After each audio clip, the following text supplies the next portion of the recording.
One by one, Russia's independent media outlets have been forced to shut down since the start of the Kremlin's invasion of Ukraine, effectively banning all but the official state narrative on the war. Now, that crackdown has sparked a mass exodus of Russian journalists and intellectuals out of the country, fearing not only for their jobs, but also for their lives. Among them, Denis Kataev, who was a TV anchor at the independent Dozhd, or TV Rain. He joins me now for perspective. Denis, thank you so much for coming on the show today. Thank you for inviting me. Hello, bonjour. Hello. So before we get to your decision to leave and the closure of TV Rain, in my understanding, prior to the war even, independent media in Russia still wasn't totally free. Can you tell us what work was like for independent journalists then before the invasion? Now we have to understand that the freedom of speech in Russia is over. Like a modern Russia, the history of modern Russia for 30 years is over because of Putin, because of his actions against Ukraine, against Europe, because you know that the law was adopted in this march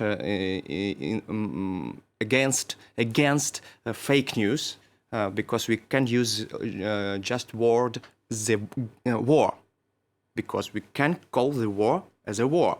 It's not possible. It's the end of freedom of speech. It's the end of freedom in Russia. So I had to decide to leave the country because it's not possible to stay there, because it's not possible to be a journalist, independent journalist in Russia. It's not possible to live and work in country aggressor. So I think this is the end of Russia. Now, after this, we have a new Russia. I think that it will be another country. It will be a free country, of course, maybe the smallest that's now. But really, this is, unfortunately, I have to recognize it. This is, and not only for journalists, or not only for us, because you know that more than 300 journalists are already left the country, like me. I took the last flight from Moscow to Europe. It was a historical flight. It was the last flight of Aeroflot. So I had to take the worst decision maybe in my life, the hardest decision in my life. But it's a fact. So do any independent outlets, newspapers, websites, or radio remain, or are they all completely Yes, gone? it's all completely stopped. Freedom media now, independent media now is already stopped in Russia. But at Novaya Gazeta, that chief editor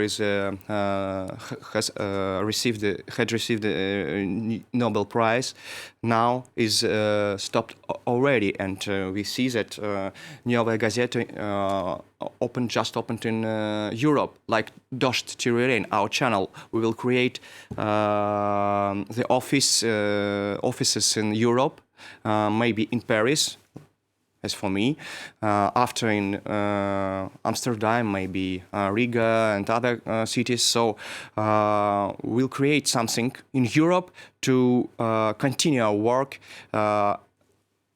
outside Russia, because it's very important. We feel this demand and feel this need for independent information in Russia, because a lot of Russians stay in the country, so we have to provide the information for them. So there's no independent media, like you said, but I want to know what that means concretely in the sense of how does the process work for the Kremlin of ensuring that all media outlets that remain follow its acceptable editorial line? You know, we have to understand that Putin started with the attack for media because he understands that this media is a fourth power, in Russia.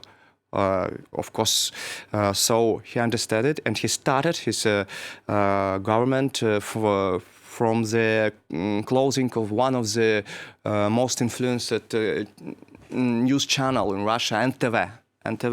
And after the annexation of Crimea, the censorship was introduced in Russia totally.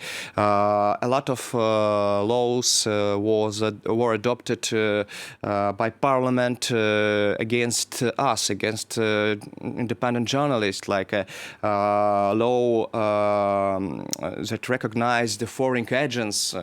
yes, foreign agents in the media. It's impossible to understand, but that is it. That is so. And now, after the beginning of the war, the censorship was introduced totally. It's a censorship of the war, yeah, you know. So it's not possible to be a journalist now in Russia. There is no journalist. There are also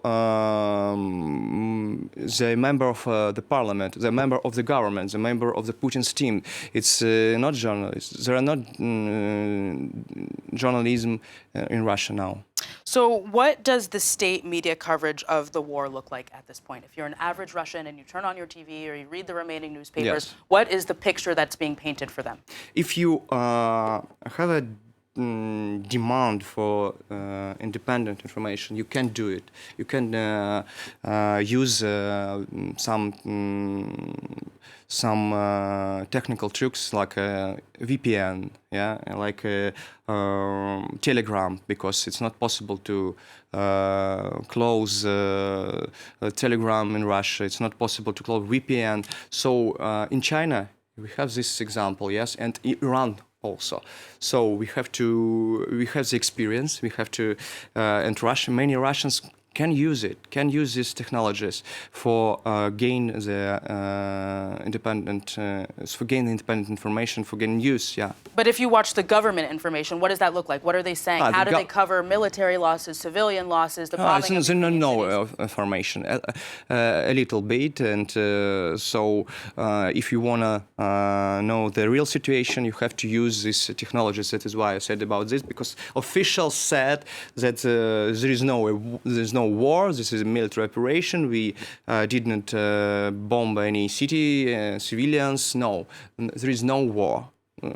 Okay, so that's the message that That's most a Russians message. are Yes, it's a message from the Kremlin, but it's not the truth. There is no truth. Do you think that the anchors, the journalists who are writing these articles, who are doing these broadcasts on live TV, do you think that they actually believe what they're saying? Or No. That is why I'm saying that they are not journalists itself. They are members of the Putin's team. Is a propaganda team.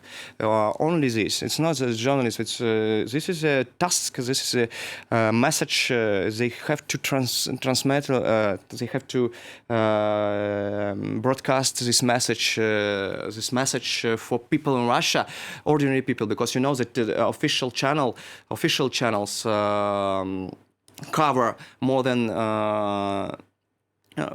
perhaps 100% of the territory of Russia. So this is the main aim of Putin, to bring the brains of Russian people.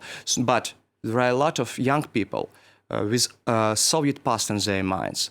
So this is that is why this is the attack for independent media, because we gain and we received more than 25 million of views each day after the beginning of the war, just on YouTube.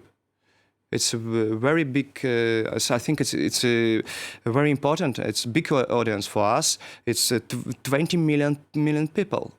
I think it's not bad. So perhaps really quickly, Denis, what do you think is in the future for all of these independent outlets like your own that have been forced to shut down?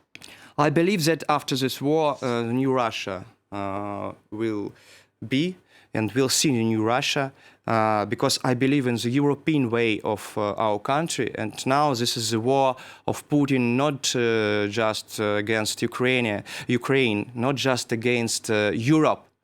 It's the war against Russia. Because we choose this way, European way,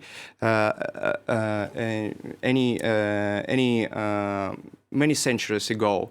So I believe in this way, and I think this after this war, Putin is over, will be over, and we will start a new page of our country, with especially with the freedom of speech. Denis Kataev, thank you so much for coming. Thank you very much. Thank you. Well, that is all for me, but do stay with us. My colleague Stuart Norville will be back after the short break with the latest, of course, on the war in Ukraine, as well as our other top stories.